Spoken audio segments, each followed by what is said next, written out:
Welcome to another edition of Defense Forward, the podcast that brings you learnings from and for Ukraine. As always, I'm Jonathan Winch of Cylinder Defense in Copenhagen. And I'm Dan Kucherenko from Serhiy Prytula Charity Foundation in Kyiv, Ukraine. In this episode, we talk to Benjamin Wolba of European Defense Tech Hub. We touch on the hackathons he runs around the world, on Ukraine as an R&D lab for Europe, and how to connect innovations with combat realities.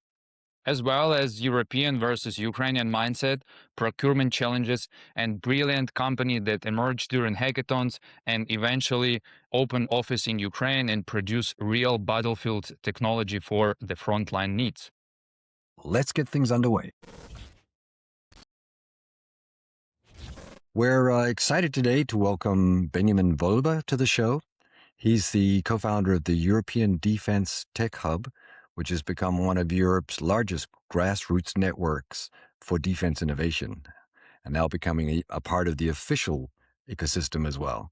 The hub is built around a series of hackathons that pair engineers, students, and early-stage founders with real frontline problem sets, and he has run those across Munich, Copenhagen, Paris, London, Kyiv, and beyond.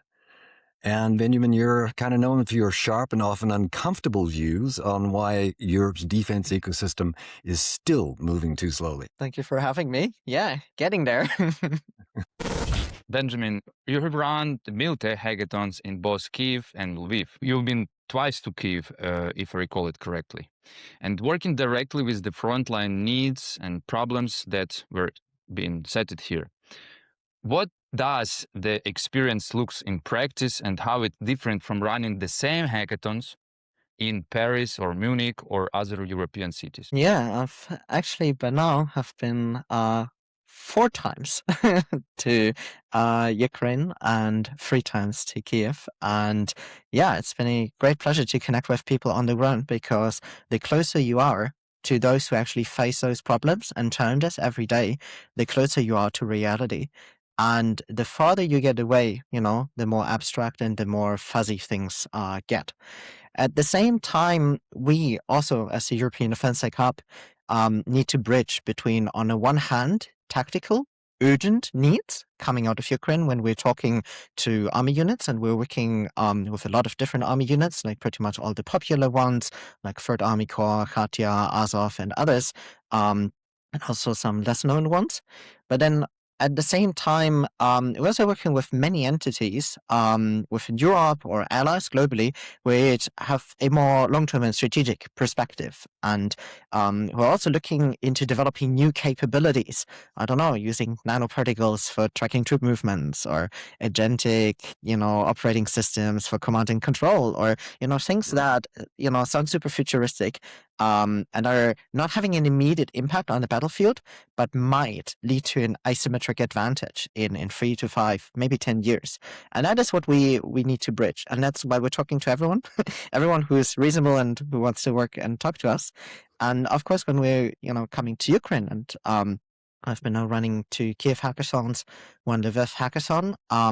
We had a lot of soldiers from different units on site, and we learned, of course, more about, their problems and the problems they're right now currently facing. So it's less about, let's develop the mega laser super weapons or quantum secure encryption, right? But it's more like, fiber optic drones are really, really bad. What is a better way to detect them, rather than just listening with my own ears? How can I do, smart use of sensors and sensor fusion to, in the end, come up with a better way to detect them? And so on the one hand, yes, it's more tactical, more incremental, but it's also closer to reality. It's really more grounded in operational reality, and that makes it much more unique. So you're saying that no frontline soldiers have asked for more nanoparticles? Not yet. That's all happening in the back office, yeah. Now, that's an important distinction between the here and now tactical needs and then this long-term need to be up with the technology of defense leaders around the world and countries around the world. Yeah. I just want to add that it's quite paradoxical that when we are facing the war and we have to react to the rapid needs right now, we working on the very fast and applicable solutions today, and it's difficult to build in a strategic solutions for a long-term run and etc. While European countries can do it because they are on a peacetime, and that's interesting that probably with the intersection between Ukraine and Europe, we can exchange these views and perspectives while we know how to tackle the tactical needs and you know how to build the strategic capabilities.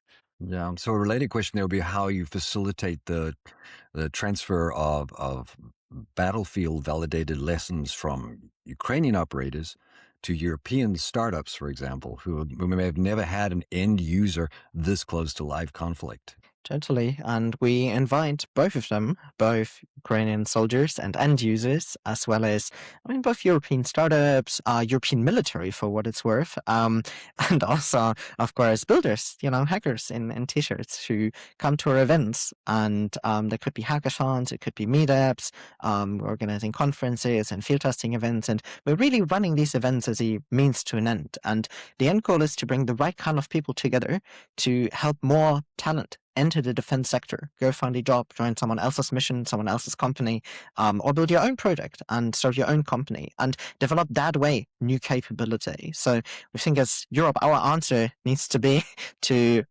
let 1,000 flowers bloom, launch 1,000 new defense startups, not wait for armed forces or ministries of defense or primes. They have their own right, in what they're doing. But at the same time, if we're just waiting for them, we're likely moving too slow. And that's why we need to launch all of those speedboats to explore what works and what doesn't. And what we learned through running so many events is that you really need to bring builders and operators together, because defense technology, if you do not understand tactics, is completely worthless. And in the end, when you just, take, for example, Shahed, right? Shahed is just a technology, a certain type of drone, but it can fly very high. If it flies very high, your mobile groups, just can't take it out with a, gun anymore, right? So you need interceptor drones. And then at the same time, it can fly very low. So your radar, can't spot it as easily anymore. So it really depends on how this stuff is being used in the field. And that's why it's so crucial to understand both, okay, in terms of technology, what is possible, right? Like what is the physics of, our radio link and, when it's getting jammed or not. And at the same time also to understand how is this stuff being used to develop something that will be truly useful to operators who are risking their lives. And you don't want to deliver crap to them. And that is why it's so important that you bring these two worlds together. Yeah, and it can be down at levels like, will it fit in a Mitsubishi L200, for example? Just the idea, what are the realities here? What is it like? Does it tax the soldiers' backs, lifting it in and out to a point where at some point they don't bring it along? Because, it's just too much. So those kinds of aspects as well as the more technological aspects. And I'm curious to ask, how does these startups that appear, teams appeared on the hackathons, validate the concept of operations later with the Ukrainian military units, and if validate at all? Yeah.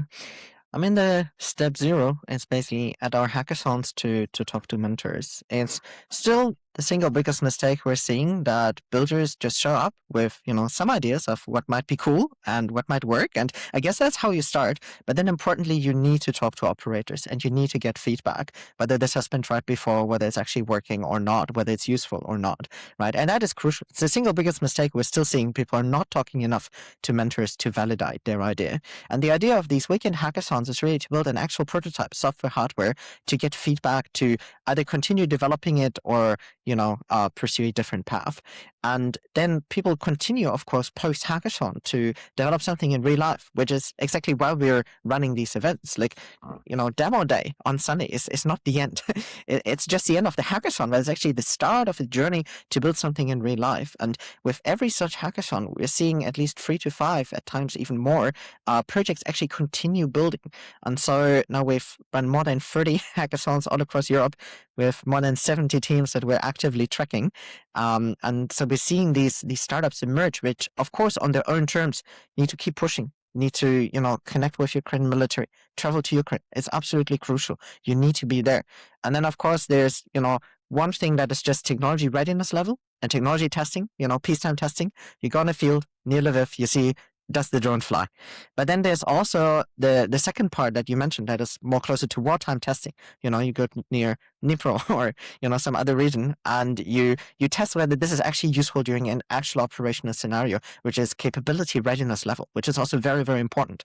And this is something where we facilitate introductions, but we, of course, don't perform, while time level capability testing ourselves. This is where our partners like Fred Amikor, Azov, Katya, and others come in, and we work very, very closely with them to, in the end, really create a closed innovation loop where we're talking to these people, we're getting, challenges, needs, we're feeding those into hackathons and meetups and other event formats, and we're giving back ideas and teams with whom they can work to, in the end, test and, well, eventually develop new capabilities. Yeah, we had Makuta Puss on the show from Azov Miltech Scout there, and he's always emphasizing this importance of how tech is actually used in the field. So you're singing the same tune right there. Yeah, a good friend of ours. And we in Ukraine used to hear that that's not important how your technology is battle tested, because it has to be battle proven. If you just drive to Ukraine and send a drone to the war territory and it disappear, it has nothing to do with the real concept of operations. You have to provide technology that is working in battlefield condition under EV, under all of circumstances, communications with the nearby units, etc., etc. So it's difficult. It's easy to produce something and to test it in Kyiv or in testing fields in Europe, and even chair can fly with a proper engine, right? But it will be useful for the soldiers on the battle conditions. So that's probably obviously the most important partnerships between Europe and Ukraine, because you cannot test it on a battlefield because you don't have battlefield right now. And with only Ukraine, the nearest one is Ukrainian battlefield. We were arrogant in Ukraine, where we was thinking that we will produce everything by our own. And now we see that Western technology can help immensely. And we have drones from Eric Schmidt company or other producers that shows perfect results, just amazing results on the battlefield. A lot of European and American companies coming to Ukraine, providing some equipment, and soldiers love to use it. So we want to be independent and build everything by our own, but at the same time, we in Ukraine do not have such strong and powerful background with the science, with the technology, with the capabilities of manufacturing some stuff, some components. And that's why we love to cooperate with those who has it, because European nations are much bigger and richer. And continue, like, getting back after my monologue, getting back to the previous question that we discussed. You mentioned that you have run around 30 plus hackathons around the world, and you are monitoring around 70 teams after the hackathon, which emerged during the hackathon. And how many of them has become the real company that has like entities and product and testing, etc.?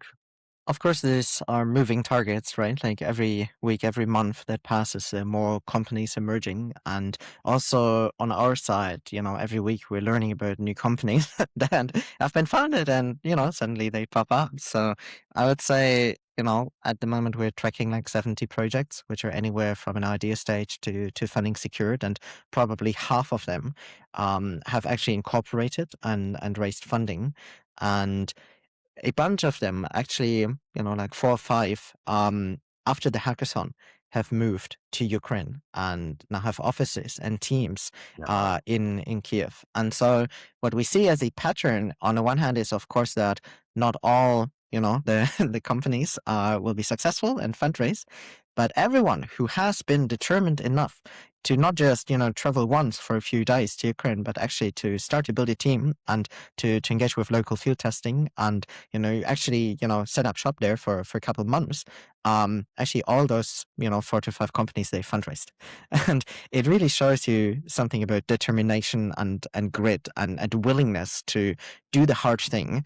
That in the end, of course, investors are looking for, because every man and their dog are now building drones. But what differentiates your new defense startup from all the other 100 that we're seeing? And part of that is, of course, the founder and the founding team and their experience and background, grit and determination. But then also, of course, looking into other technology domains like electronic warfare. OSINT, one of our most successful companies, Lancelot Systems, they scrape combat footage of Telegram and build Europe's largest database of combat footage. And that has tremendously helped Like that partners data in set? Ukraine. Yeah. And so it's not just bombs and shells and missiles, but it's also really understanding, for example, frontline supply. What kind of cargo drone, can I build to actually supply people in dugouts, without revealing their location, right? And then once you can drop packages with blood or food, of course, you can drop also other things. So in the end, it's really understanding again how this technology in the end fits a certain mission. Can you walk us through what the journey from hackathon winner to frontline deployment actually looks like? Where does it work? Where does it break down? Yeah, I can give you one example story that is actually pretty cool to follow also on our side, and that is Munich Dynamics. The founder, Magnus, was on the team winning second place at our very first Munich Hackathon. That was in June 24. And he came back for Copenhagen Hackathon half a year later in November 24. He came back at our London Hackathon almost 1 year later in September 25. And by now they're an actual company. They're incorporated in Swindon. And he has been to Ukraine multiple times. But importantly, they're right now working with several army units inside of Ukraine to refine their micro missiles to take out enemy drones and to really build something that in the end will be used and will be useful. And it just shows you what a success case can actually look like of someone moving beyond the hackathon, of course, coming to the hackathon in the first place, being determined to found a company, and he would have founded Mina Dynamics even without us, regardless, of course. But we still think that he got something out of the network and the introductions that these events provided. And basically then of course pushing on his own, like so many people of course have constraints in their own personal life. They of course, everyone needs money, everyone needs to survive. If you're not immediately raising an angel or VC round for your startup, then you need to figure out, especially in defense tech, how do you actually start a venture, right? Especially in defense tech, you need to not just build hardware, but then in the end there are also so many legal and regulatory aspects you need to keep in mind. It's actually not trivial. And when you look at who has been founding new defense startups, before it was cool, it looked like you need a billionaire co-founder. If you're Palmer Luckey, or if you have Daniel Ek as a startup co-founder supporter, it's much easier to start a new defense startup and then eventually successful company, as compared to just being a builder who shows up in a t-shirt at a hackathon. And that's exactly why we need to provide a network and the right kind of support infrastructure to help with fundraising, to help with hiring, to help with field testing, to help with all of these kind of things, which are extremely hard. So more people go all the way to building an actual hardware prototype or software prototype, and then actually testing it, and then fundraising, and then building what it needs to succeed at scale. And that part is really, really important. Like, we've seen so many new solutions, bespoke solutions, over-engineered solutions, extremely advanced fighter jets and tanks and other things, and there are only so many of those, right? But if you face an enemy which just throws mass right in your face, if what should you do with just so little mass but highly over-engineered mass? It's very hard, to defend yourself or to make a dent. So you need to be smart about how to generate precise mass, smart mass, but actually get to mass. Not think about, over-engineered, but actually effective, scalable solutions. I just want to say that on top of the Benjamin's quotes, I remember the Kyiv Hackathon in 2025, where soldiers get to the table, see technology, evaluate it, and just said a very short phrase that turns the whole technology upside down. They said, "We tried it 6 months ago, it didn't work. That's all." And then the hackers know that this person with the everyday battlefield experience and a lot of knowledges and witnesses of different cases and operational cases know that he can trust him. So hackers immediately started to build a new solution based on this feedback. So it works. In my experience also of hackathons, I think there's another aspect to it, which is the storytelling, if you like, and we've all sat through many presentations by young startup people who are trying to tell the audience what it is they're doing, what the differentiation is, and maybe the connection to the mission. But I would say at least half of cases is it's very poor for good reason. They're maybe engineering oriented rather than the people who want to stand on a stage and talk. But this is also an area where I think that the ecosystem needs a lot of assistance. This is something that my own company works a lot with. And it can be a little bit painful, but to be in the audience in a hackathon at the same time, it can be very inspiring when you see someone who can really tell the story. And that helps to achieve success in the long run. That's exactly why we're inviting our pitch coach, Gleb Maltsev, to many of our hackathons. And why it's actually amazing not just to, invite soldiers and, techies who can help with technology questions, but really thinking of everything that it takes to build a new defense startup in the end. And so in that, we're also, of course, working with investors and, bringing them on site, give a workshop on fundraising, working with lawyers, bring them on site, give a workshop on legal aspects, export controls, everything you need to keep in mind. And actually, from our very second hackathon that took place in Copenhagen in November 24, we've been working with Gleb. He's one of the best. He's been working with so many events from Latitude 59 to others globally. And we're really pleased to work with him. And we've run the A/B test. We've run hackathons without him and with him. And we can see the difference that it is making for the final startup pitches and why it is important to take care of having someone who helps with communications, with pitching and framing your ideas, which is also a value that is not just valuable for the hackathon, but also as you move beyond the hackathon. You're pitching always. You're selling always. You're selling your company to investors. You're selling your company, to employees who should join you on this journey. And every time you need to pitch an appealing vision of why people should work with you. Yes, yeah, I think it's not quite enough attention is paid to that. So I'm glad that you're totally on the team there.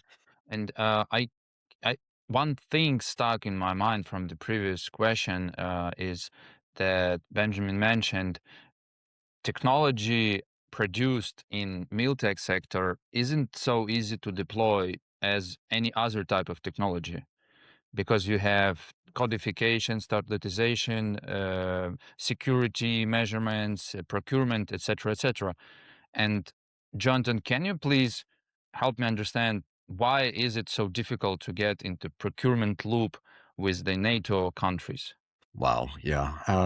There are the many layers that are in place that you simply the many hoops you have to jump through in order to just get into the conversation.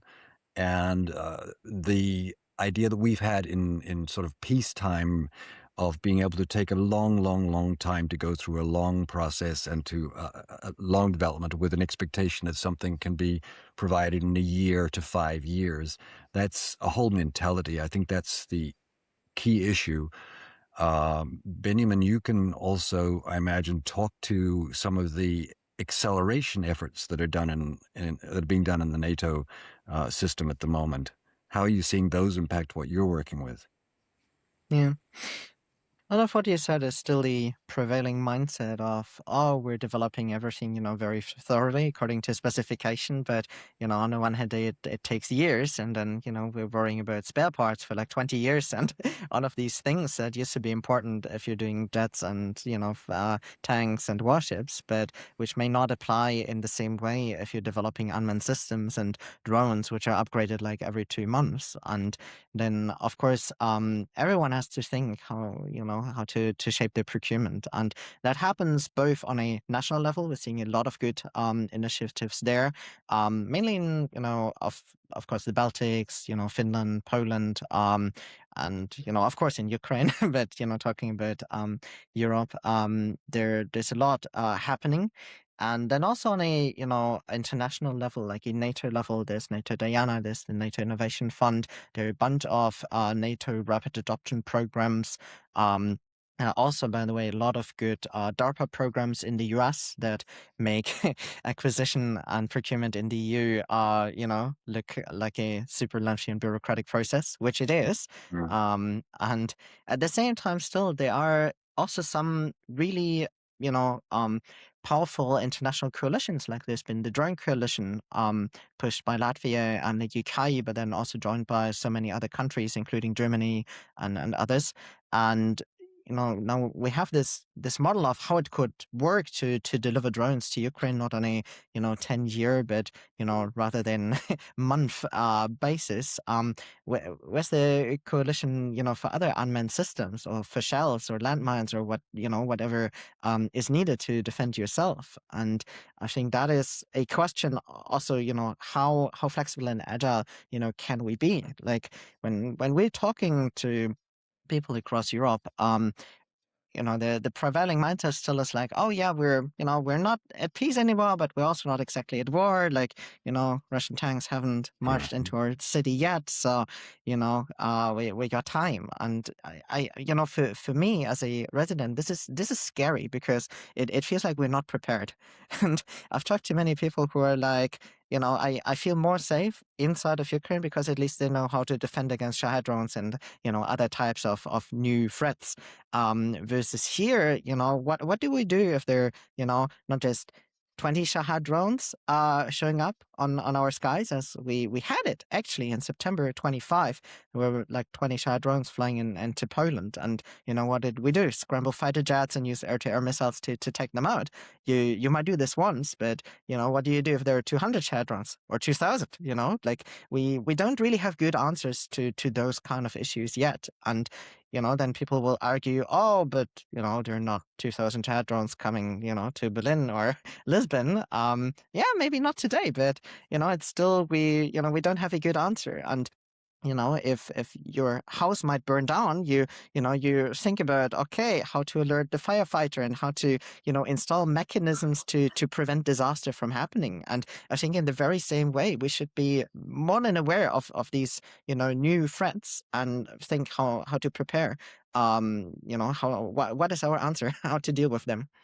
And we can we can have those mindsets, and many countries do have those mindsets, but we're still at a national level. There are 32 nations here, right? And there are a lot of tensions about who does what. Everything is a long and drawn out negotiation. And if you break that entire analysis down, it becomes pretty daunting. You think, okay, how is this ever going to work at that level? But I know that Benjamin, you have a pretty heavy physics background, so maybe you can take a peek into a parallel universe where there is a hot war in Europe, where it has expanded and learned from there. I mean, the physics background mainly helps you with thinking clearly and analytically. And of course, you get to understand a lot of the, actual technology. But then in the end, it's also more like a societal, questions of how society adapts. And, of course, if ever, full scale war would be to happen in all of Europe, I mean, the initial impact would be disastrous. But at the same time, when you look at what happened during bombing in the Second World War, it's that people actually, they got together, and they actually, they basically gathered their energy and their community to show resilience, to help each other, to to life goes on. And so I think there will be an adaptation process, quite a brutal and deadly one, right? But I mean, it is literally what Ukraine has been through, of all these years of full scale invasion, which initially has been very bloody and deadly, and still is. But at the same time, there's been a societal adaptation process, and also much more reform. Both when it comes to procurement as well as when it comes to battlefield effectiveness. Just think of the e-point system, or giving budget to units on how to procure things. So all of these were innovations that we might see in 50 years or maybe never in the EU, but that have been already tried and tested within Ukraine. Yeah, with great success. I think it's impossible to compare the wartime situation with the peacetime situation. You don't need e-points, right? Yeah, Yeah. true. So how do Fortunately. you try to bring that sense of urgency to nations beyond Ukraine and Europe? What can you do along those lines? Every time we're opening up a hackathon, I'm showing my phone to people, just the lock screen with all the alerts, as I still have the alert app installed, and I get to see, what came in last night. And I remember my last time to Ukraine when I was literally there and, going to the bomb shelter and experiencing this myself, and just showing people that this is real.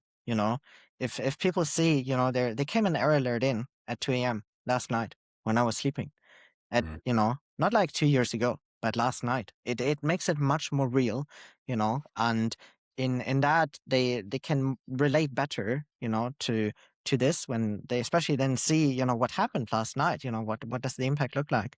What does a destroyed building look like? What do families look like that sit somewhere in hidden in a shelter, right? The whole tragedy feels much more real when you see it, when you can compare it and connect it to your own personal life. That is why we bring such examples. That's why I still keep the Air Alert app installed also on my own personal phone for my own alertness, for my own awareness that this is real. This is it's not going away, and I'm watching this every week, and I'm feeling like we're not doing enough. We need to do more. We need to make this stop. Absolutely, yes. And I think for me, one of the strongest impressions was being in Kyiv Central Station and just seeing how many soldiers in uniform were missing a limb, maybe on crutches or something, but going back to the front, still active duty. That really brings it home that this is a terrible, terrible war, and the impact of it is something that just has to be stopped. Yeah. Right. So let's have a look here. When people ask you what Europe's biggest defense gap is, you usually don't say drones or AI or funding. You say mindset. Can you make that case for our audience? I mean, in the end, there's no one single bottleneck, but it all starts with mindset, and I'm the best, example. Like, I was that kind of generation that didn't have to do military service in Germany. I thought history had ended. There are no wars anymore. It's a complete waste of time. Instead, I have lots of other plans and things to do in life, and I, there was this prevailing mindset that, oh, the military, yeah, it's there, but it's not super important. And also, oh, it's weapons. Weapons are, they're dirty. It's like drugs and porn and all of those things that you don't want to be associated with. you know International arms dealer sounds absolutely terrible. Yeah. You're not thinking of Palmer Luckey and startup bros, selling you cool drones, but you're thinking of gangster bosses and shady people that you don't want to deal with. And that is to some extent, within huge part of the population, still the prevailing mindset. And I think what has fundamentally shifted is that the defense people have gone from, oh, you're the bad gangster guys, to, oh, you're actually the good guys, and you're supporting democracy and human rights, and you're defending us. And that worked especially well because the Ukraine-Russia war is so clear-cut, right? It is very clear who's the aggressor, who's the defender, while many other conflicts, like especially when you look at, Africa or the Middle East, they're a lot less clear-cut, and they're very, very controversial. And it's very hard to understand, who is wrong or right or good and bad, right? It's more like a constant series of both sides committing horrific crimes, and then in the end you don't really know with whom you want to work at all.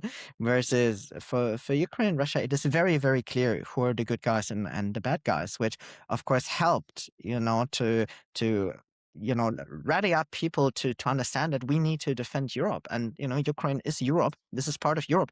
This is happening right at our doorstep. And even if we want to look away, the shared drones are still entering our airspace. Attacks of arson, cyber attacks, they're still hitting us, right? Like, even though we may not think that we're at war with Russia, Russia may think differently, and we'll go to a long way taking different measures, to push through and to wage war, if not militarily, then with other means. And this is something very important to be aware of. And that is why I say it starts with mindset of being aware that war has fundamentally shifted, that we need to develop means to defend ourselves, and that we actually need to do this because there's a lot of debate on what we should fund, what we should develop, how we should use technology. And don't get me wrong, this is important. Like, this is exactly what distinguishes us as a democracy, as a people who defend human rights and our values, from dictators who just ignore borders and invade other countries. Right, that is an important discussion to have. At the same time, there's no lack of discussion within Europe, but you can have only a discussion if you have a capability. If you don't have capability, there's nothing to discuss. Right? If you have no way to defend against 2,000 Shahed drones coming in or more, eventually there's no discussion. You can discuss as much as you want. You're at the mercy of a dictator who might think, they can't defend against my drones anyway. I might as well, invade Estonia, Latvia, Lithuania, or pick your other favorite European country. And that's why it's so important that we're developing technology, that we make sure the good guys have the best weapons, bluntly speaking, because at least the good guys will think about how they're going to use them, where, and they will have a discussion, and they will be considerate, versus the bad guys, they're going to do it anyway. And that is the problem we need to deal with. Yes, I agree And completely.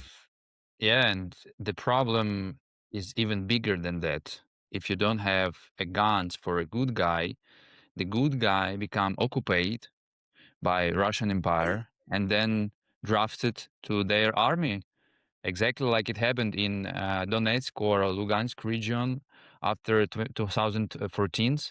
And now in the Serhiy Prytula Charity Foundation in our headquarters, we have the Russian corner with some leftovers from the soldiers from different regions in Ukraine. And the terrible thing that we have Ukrainian passports.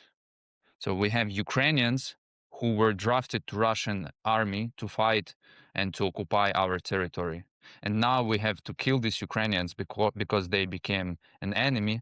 And exactly the same could have happened to Ukraine. So if Ukraine fell, the Ukrainians will be attacking Estonian, Poland, and other borders. Yeah. Yeah.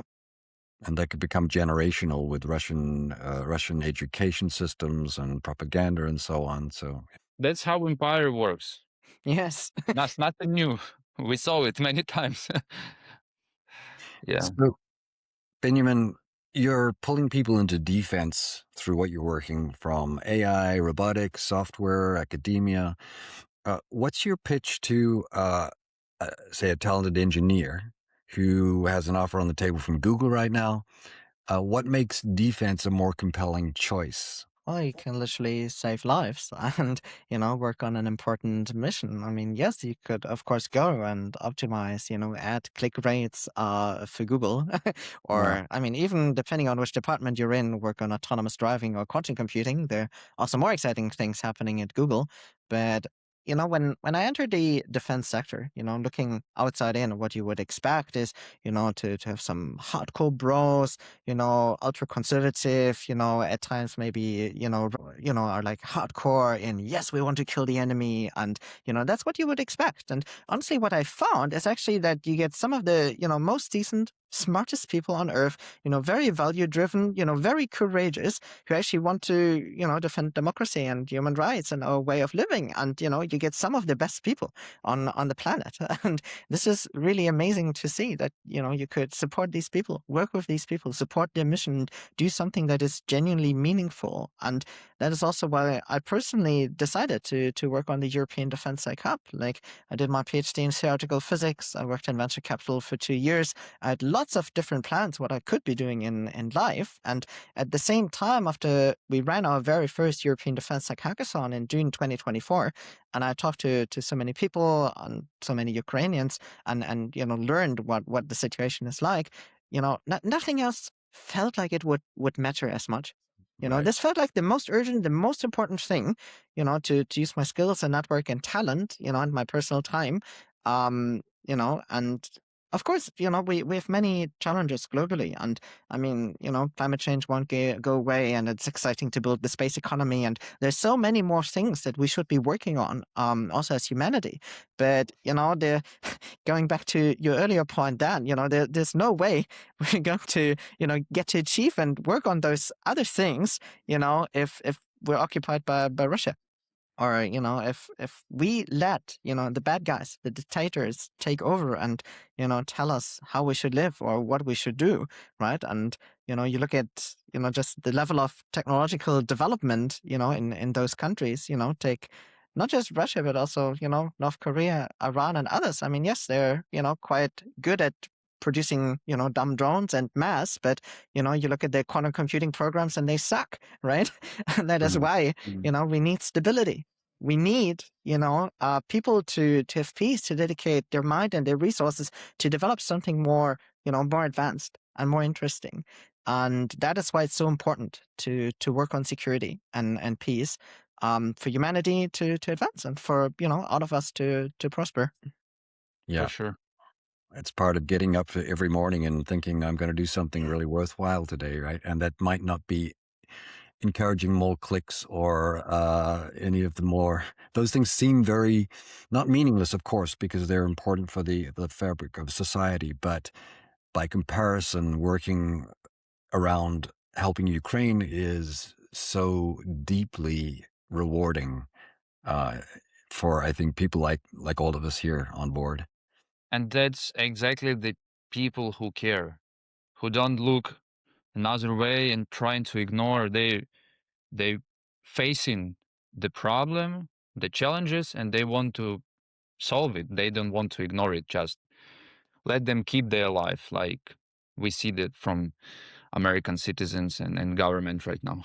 Benjamin, can you just make it clear, where do you live? Where are you residing, and how much time do you spend in, well, we've talked a bit about how much time you spend in Ukraine, but how much time do you spend outside of where you live just to make this entire ecosystem you've built? In trains and planes.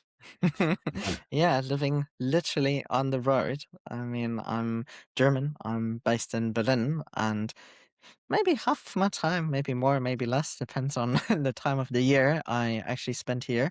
Versus, this initiative has grown a lot. We're starting out in 24, running one hackathon, then realizing that we need to go international to have an impact. Like defense and security, those are issues no one country can solve on their own. And while we more or less opportunistically started in Munich, my co-founder Jonathan was based in Munich, a lot of industry is in Munich, this should not be a German-Ukrainian initiative in any way.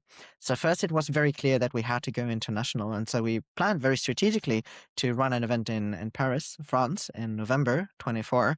But then there was one guy from the winning team of our very first hackathon who banged on the table and said, the hackathon should come to Copenhagen because I'm based in Copenhagen. So we already ran 2 hackathons, Copenhagen and Paris, and running 3 in total in 24. And then we went to our sponsors and partners and we told them, look, we ran 3 hackathons in 24. We might run 6 in 25. it sounded ambitious. You double the amount of events that you're doing. Yeah. And of course, this would lead to a lot more travel and being on the road. Now, by spring, we were like, we might actually run 10. We got a lot of inbound interest and, we're expanding our lineup. By summer, we realized, we've just run 10 hackathons already. We might run another 10. So we ended up running 20 hackathons last year, plus a lot of other events, conferences, meetups, webinars, and so on. And that, of course, leads to a lot of travel. So, I was used to traveling a lot. When working in venture capital, you're going to a lot of events, you're scouting startups all across Europe, you're traveling a lot. But I've been personally to like 15 out of 20 hackathons, which, yes, means a lot of travel and being constantly on the road.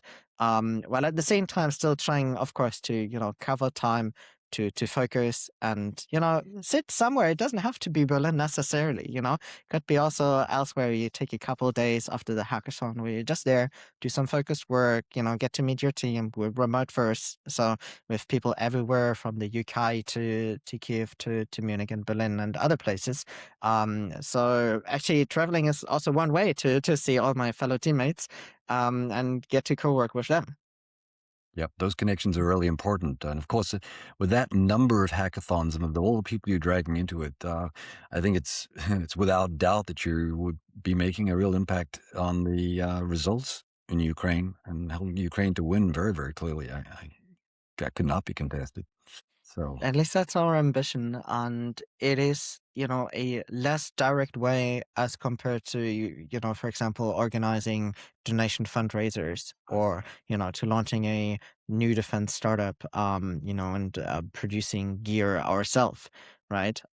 So it's more, supporting others, to do the thing, but trying to do it at scale because we're supporting not just one or five, but in the end, hundreds, literally thousands of companies. And that, when you think about the perspective, not just in terms of 1 or 2 years, but, 10 years, 20 years, 100 years, we're building EDTH as a generational network and company. That will have tremendous impact. I totally believe in. yeah, that's a great legacy. It really is, yeah. And you can focus on building ecosystem while we do fundraiser in Serhiy Prytula Charity Foundation. So everyone has their own share of the victory for Ukraine and for European resilience at all, because to be honest, we share experience from the front line intensively with our partners, with colleagues from different countries. We in a close collaboration with governments because we, as a ecosystem player here in Kyiv, between the soldiers and manufacturers, and we know all of them and who is the best, so we can really provide some knowledge and experience for European partners. Yeah, foundations, for people who don't know how that works in Ukraine, the charity foundations like Serhiy Prytula Foundation they have a very particular role. They are major procurers and suppliers of military equipment and also civilian support equipment to within Ukraine. I think your foundation, Dan, is over $300 million worth of equipment. $380 million more. Yeah. 380, Yeah. yeah. Yeah. So donations that go to the foundation here go directly to the To the front line, yeah. actually. Yeah, so those company that will emerge from the hackathons could probably become a supplier for armed forces through Serhiy Prytula Charity Mhm. Foundation, if they will be validated by soldiers, because we do not appear with idea that we want to buy something. We always react to the needs from the front line. When soldiers need Starlinks, we procure Starlinks. When they need satellite, we can buy a satellite. Let's buy some It's satellites. Let's do it. it's a real story. That's fun, but that's real story. You've actually Wow. bought satellites, is that correct? Yeah. ISI, yeah, from Finland. So we have tackled the question about the procurement within NATO countries and how long it is. Jonathan mentioned that it can take from 1 to 5 years just to get all paperwork done and have a possibility to sell stuff and to deliver it. We see that big major players could probably be stuck on this long procurement loop, while the startups and companies that emerging right now can be faster, can be agile, and and sit on the position when they can take a share of these primes right now within European procurement system. But the question from my perspective as Ukrainian, how our Ukrainian startups could become a part of this ecosystem, how Ukrainian startups can navigate European procurement today. We're seeing a lot of collaboration between both Ukrainian and European companies. I mean, that is both Ukrainian companies opening up subsidiaries in Europe or the UK, or even HQs. And you're thinking of larger companies like UForce or UNC. That you can, actually look at many companies, and they have some sort of joint ventures or subsidiary. Or as the market opens up more towards exports and money flows outside the country, and thus also acquisitions, what will happen both ways is that on the one hand, established European companies, they will look to acquire Ukrainian know-how and capability, and buy some of the smaller joint kitchens with housewives, and at the same time, and what many people in Europe still not realize is that many Ukrainian startups are actually not tiny startups anymore. They have very substantial revenues, north of 100 million. They're very large companies, also for European, measures. And in that, they have M&A budget. They just like Rheinmetall and other large companies. They can go shopping, and there are a lot of defense startups in Europe which are developing point solutions, but are failing to build actual end-to-end capabilities. And there are also a lot of neo-primes which started to build capabilities and have access maybe to one Ministry of Defense because they happen to be based in one European country, and they're good friends and attended the right kind of dinners with these people, but that failed to expand internationally and become truly relevant. And thus, of course, one way will be M&A to buy exactly those kind of players, both for access to MOD and access to technology and manufacturing capability. And yeah, we're seeing a lot of joint ventures. You look at Quantum Frontline and all the other joint ventures that Quantum has sparked. You see all the acquisitions that not just Housing and Quantum, but also many others have made. And of course, there will be a phase of consolidation happening. And as we're talking to VCs, they're like, we're seeing so many early stage startups, but either many of them are undifferentiated, or just hard to pick. But then we're now starting to see increasingly that some companies actually manage to scale, and become large and relevant. And I mean, the jury is still out whether the neo primes will actually manage to become actual primes and actually long lasting generational companies, which would be very, very good for the ecosystem. So every time you see Armata and Helsing, Quantum Systems, and all the others, I know those companies get a lot of shit, and a lot of people are like, why are they getting millions and hundreds of millions in funding? And, all these other tiny startups, they barely get 2 million. And I mean, yes, some of that is, justified. And at the same time, those are, lighthouse projects. Those are the kind of examples that also give investors confidence that this is an investable category and that you can create meaningful companies also in financial terms, right? And that this is something worth investing in. That's exactly why it's also important to have these examples and rooting for these people and hoping that they will do better and that they will succeed, and that is a constant process. You know that better than me, where you need to adapt. Whatever you have today, 2 months from now it won't work on the battlefield anymore. You need to adapt it. And that's why you're seeing at times different hit pieces. Company XYZ produced something that doesn't work, but I mean, guess what? If you have something that works, the Russians will reverse engineer it and understand it, and it won't work. And then you get, your competitors shitting on you. So that's just a natural iteration and learning process that those companies are going through. And yeah, we see the ecosystem evolving, and on our side as an industry network, we're neutral. We're working with everyone, and we want everyone to succeed. And it's exactly also why we are not a venture capital fund. Like, we're not trying to cherry pick winners. There are many VC funds trying to do exactly that, and we're working with all of them.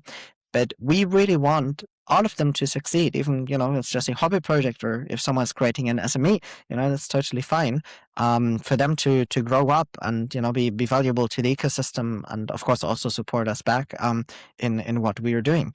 And on our side, I think that is a very good position to be in, because we're neutral. We can work with everyone who's reasonable and who wants to work with us.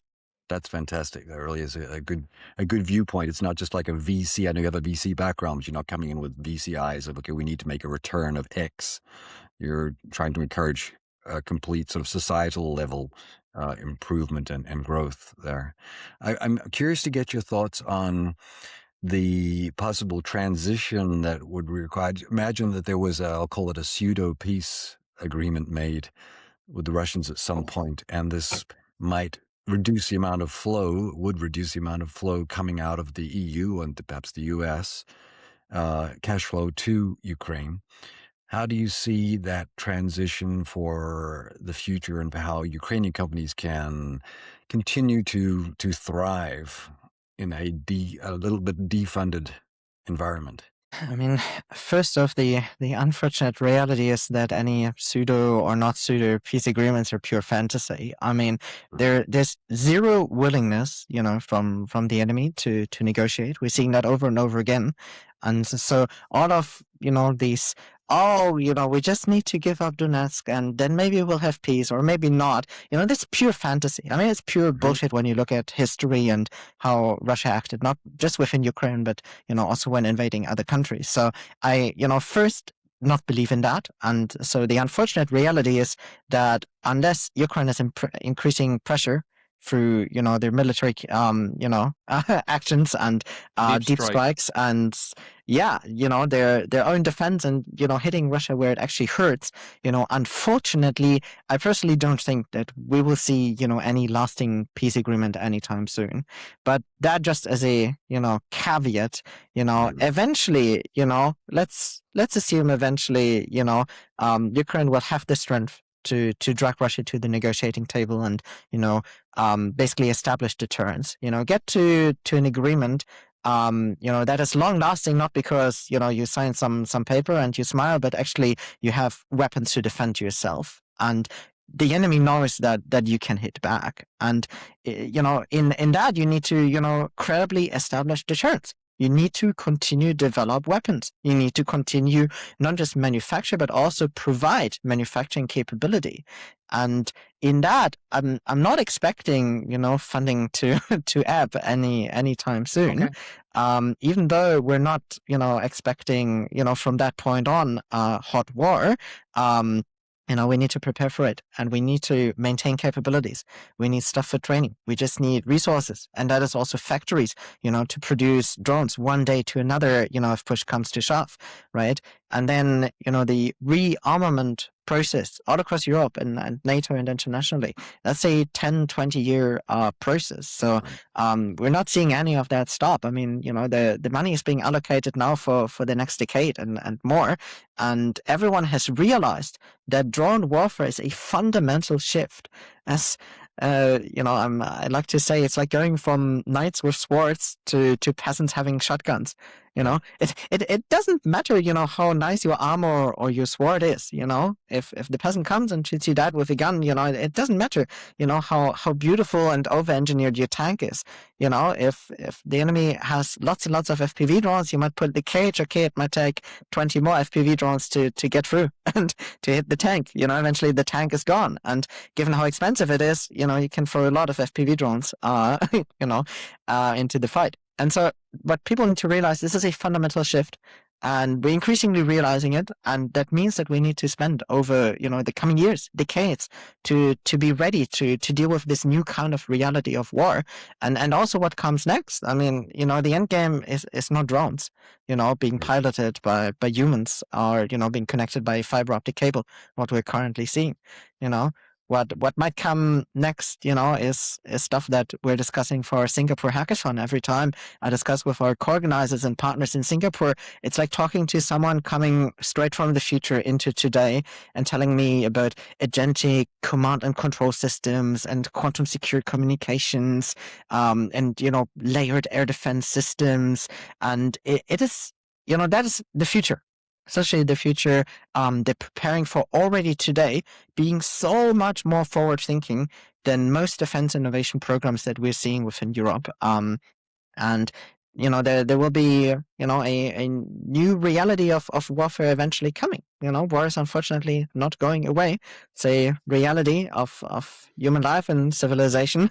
Always has been, and it's a reality we need to deal with. And it really goes back to my point. We need to make sure the good guys have the good means to defend themselves, right? And this is a constant process. I mean, what will go away is of course the hype, the media attention. Right. But the importance per se will not go away. And in that, that's also why I'm thinking we're building EDTH, as a generation company. This will be, lasting for decades to come. Yeah, at least that is our viewpoint. Yeah, that's Yeah, a great mission. On top of that, I would also add some perspective from my point that after the ceasefire, we would not be able to sustain so many manufacturers of arms and drones. We now have few thousand companies that produce military equipment. So after the war, when we'll become a peaceful country, we will definitely decrease the amount of manufacturers. So we will decrease the need of money, and many companies will be selling their equipment and abroad and attracting investments and cash flow by selling goods. So probably we will figure out how to balance the system while we still can produce and sustain it in Ukraine, attracting money from European or other partners to Ukraine. All right. I think we've had a great conversation here. Benjamin, thanks very much for coming on the show. I think you've given us perspectives today that sit right at the intersection of where Europe's defense innovation actually gets built and where it gets stuck still. And I'd just like to encourage anybody who's a founder, an engineer, someone sitting on a capability that could matter at the front line, that European Defense Tech Hub is probably something you should be a part of. Thank you so much for having me. And yeah, maybe one of the most important things that we like to show through the work we're doing as civilians is that really everyone can make a difference. When we started our very first event, we had no brand, no network, no nothing, and we still gave it a go because we thought it would be fun to build drones and shoot on drones for a weekend. But what we really like to show is that everyone can do something. Go talk to others. Go write a blog, start a LinkedIn post, organize an event, could be a meetup, could be a hackathon. Right. Every single one can take responsibility and take action. Beautiful words. So to our audience, thanks for tuning in. And if this episode resonated with you, of course, share it with someone who needs to hear it and subscribe to our channels. And finally, if you're wondering how best to contribute to Ukraine if you want to make a donation and you want to be sure none of that is spent on administration or salaries, I highly recommend Serhiy Prytula Charity Foundation.